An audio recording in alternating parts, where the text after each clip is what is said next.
And when holographic breathing first came through, I was working with the tongue and the different energies and the different systems. And when I was working with the nervous system in the tongue, there was this certain point where it just released, and it felt like lifetimes of karma releasing out of the tongue. You can imagine it. We're censored anyway. You can see as soon as I start channeling, I have trouble censoring what's coming out of my mouth, and you just get what is there. But lifetimes of censoring our speech, either because we've been taught to censor our speech or we're scared to censor our speech. And it just felt like that, just pouring out. And it also seemed to be to do with these Novocaine injections you get at the dentist, because they are continually numbing your mouth and your tongue. And I think there's a certain residue to that, because I could feel it releasing through the nerves that relate to that, but it just released and released. And when it had done, that's when I got that the whole tongue has to rise to the roof of the mouth. And it just splayed out. I don't know why that word's come to mind, but I'm going to have to say it. Splayed out across the roof of the mouth like a cowpat. I'm sorry, that's the word to say. It just flattened out. Oh, it just soft, flattened out right across. It just spread, almost like fluid, across the roof and adhered itself there and stayed there. And it felt amazing. It just felt thinner, really soft. That tension that came out of the nerves just left the tongue totally relaxed. And it just splayed, it connected up all of the energy points between the tongue and the roof of the mouth, and it's been there ever since. So I'd sleep with it like that. And that seems to be the sole purpose of mewing, is to get this thing where people are stopping the craniofacial dystrophy, is to get the tongue up on the roof of the mouth, and they push it there, and they do exercises of pushing it against the roof of the mouth and different things. But there seems to be a deeper way of doing that, that when it completely releases, it goes to that place naturally. And then with the breath, it is continually adjusting your face, it is continually opening up the different circuits between the tongue, between the face, between the brain, through the neck, through the whole body. So it's a pivotal thing, the tongue, and it's something, I don't know what stage people are at with working in it, but if you practice these different meditations from all of these different things, if you practice them, after a period of time you should start getting to that feeling of a really relaxed tongue. And I can feel it in my tongue at the minute. What seemed really pivotal in that is the nerves in the tongue, and to take the stress out of those nerves. And when I first started feeling that, they felt brittle. The nerves felt brittle. As I worked with them more and more, they just became softer and softer until they just became this bright light. Then all of the karma released. And then once it's there, once it's up on the roof mouth, everything is kind of stretched out, because when it's pulled down because it's condensed, but it stretches So the whole nervous system is stretching out, becoming more fluid. And then when it stays there, it's massaging with every breath. It's massaging the nervous system in the tongue. The tongue is representative of all of the energies, representative of all of the organs, representative of all of the systems. So it's massaging and energizing all of that, but specifically the nervous system. When you think, as we've worked, the tongue gives you this direct connection to the brain, this direct connection to the vagus nerve, direct connection to the organs. It's the nervous system that is the physical connection between those. So when that happens, you're continually healing your gut, your organs, your lungs, your brain. So there's a depth to these webinars we're doing. There's a very real result you can get if you practice this. And there's a bright light behind that. As I'm speaking, there's this bright light coming in. We really, these days, I don't think it's just me. There just seems to be an almost visceral connection to the other side and what's to come. You know, just talking about that as I come to you, I can just feel this bright light coming in, and it is the end of an era. And what we talked about with the monarchy, I think it's the end of all of that.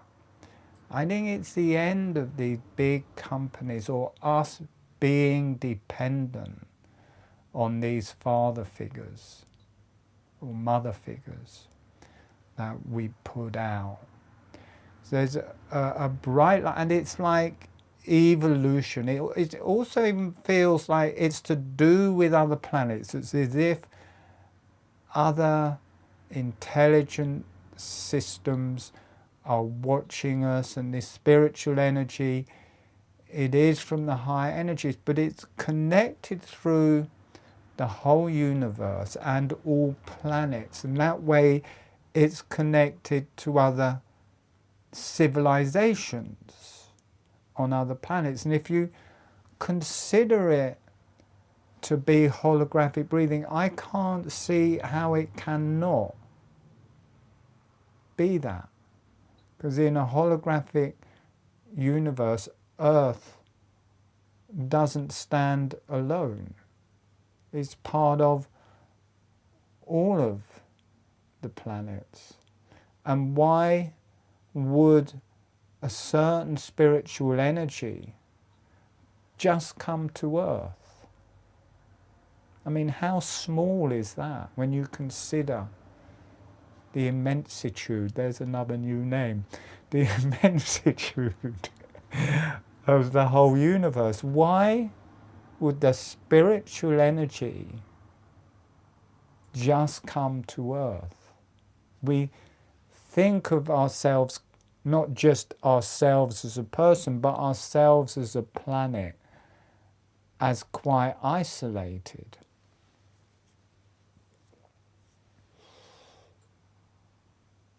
And if you talk about ETs or something like that, well, you're a bit wacky. But how can there not be other intelligences? Now, I'm not saying they're coming in here in spaceships. I mean, who knows? There's a lot of evidence to say there is, but who knows? But why would a spiritual energy be confined to Earth? Why would we think, oh, that's just for us?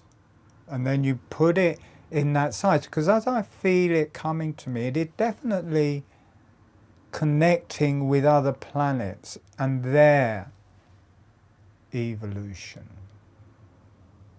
And maybe the way forward, and maybe you don't have to travel to other solar systems physically. But you know, because I cannot believe we are the most advanced race around. When you look at what we do, it would be really unbelievable to think we are the most advanced, evolved race that there is. I mean, it's just ridiculous to think that. So there's obviously other races that are connected to this intelligence that are a lot more evolved. I've always had this funny feeling with holographic breathing of an ET presence. And just the movement of the face and mouth, because the lips are closed, the tongue is on the roof of the mouth, but there's this movement. And if you think of an advanced race, maybe they wouldn't need speech, because it's always like the lips stay closed, and you can't have speech when the lips are closed. Maybe other races won't have such a big mouth or a mouth, because they can communicate telepathically. Maybe they don't need to eat in the same way. Maybe they can just breathe or whatever. But it just seems to connect to intelligent civilization that's not just to do with our planet.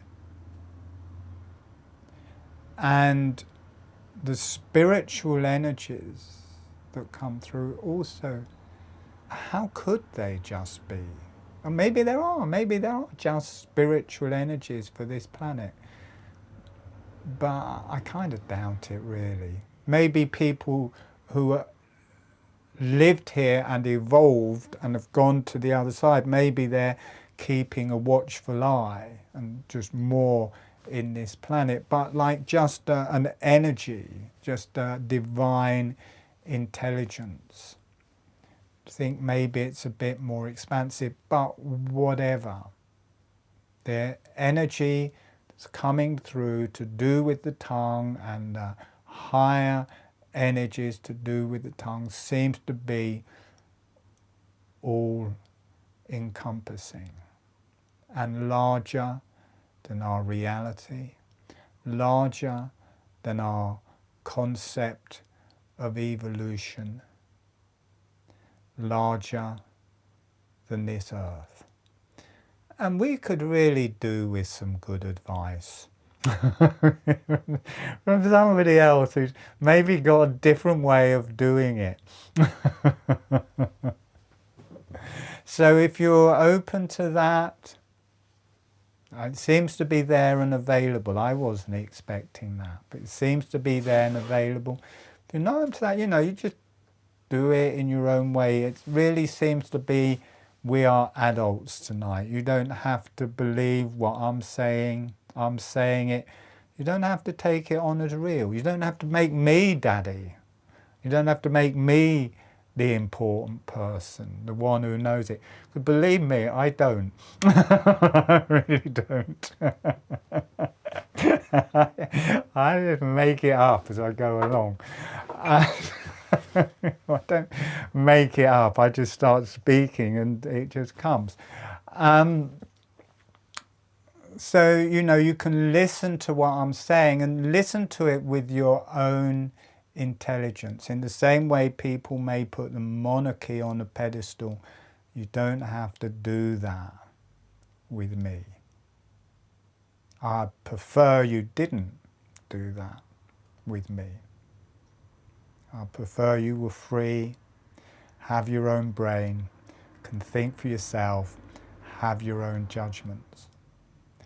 But within that, what I'm speaking about, there just seem to be this energy that's available, but also you can bring your own energies from wherever they are coming. Well, what I kind of saw in the break was, when that light was coming in towards the end of that kind of spiritual quality, and that it went off through different galaxies and solar systems and different races, that there is kind of a spiritual high command, like levels of different spirituality and evolution. And it seems like these things, like royalty, governments, moneyed things, people imprint that over the spirit rather than being in themselves and connecting to the earth and this spiritual high command. Maybe a lack of experiencing that. People place that as the royalty, as the prime minister. That was just the feeling. These structures, people are putting them on top of something else, and we're connecting to that something else. Today we're connecting to the earth, the spiritual high command. And it's not like it's a forceful command, it's just beings, things, spirits have different levels. So they're just sitting at different levels in that whole hierarchy. There's no envy or fighting for the top, it's just what is. So we're working with the spiritual high command today, and the earth.